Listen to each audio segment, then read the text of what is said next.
मी उपसरपंच शेगवे। आमच्या शेगवे गावात लगत नेसू नदी आहे।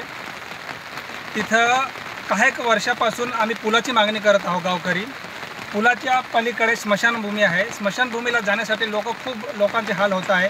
आता बाबाचं वय 70-65 वर्ष आहे, तरी देखील हे आत्तापर्यंत संघर्ष करत आहे। काही एक वर्षापासून ते पुलाची मागणी करत आहे, पण शासनाने याच्याकडे लक्ष काही दिलं नाही।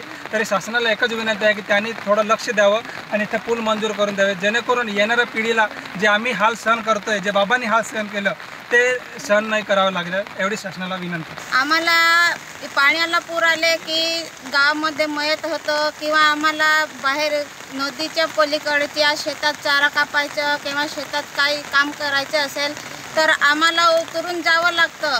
जर जास्त पाणी सुटलं नदीला तर आम्हाला त्रास होतं। आता आमचे वय 30-32 वर्ष असेल।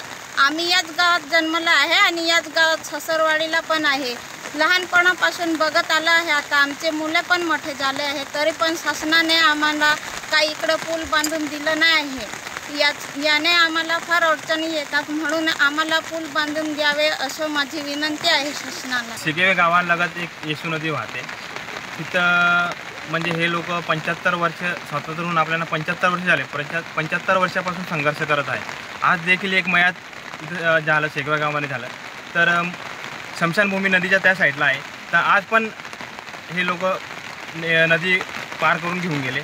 मागच्या वर्षी तर एक जण वाहता वाचून गेला होता आणि नदीच्या लगत शेती पण आहे, म्हणजे रोज त्यांना ही नदी ओलांडून शेती करायला जावं पडतं। तर प्रशासनाला विनंती की लवकरात लवकर याचा एक छोटा ब्रिज किंवा एक पूल बनवून द्यावा अशी आमची मागणी आहे।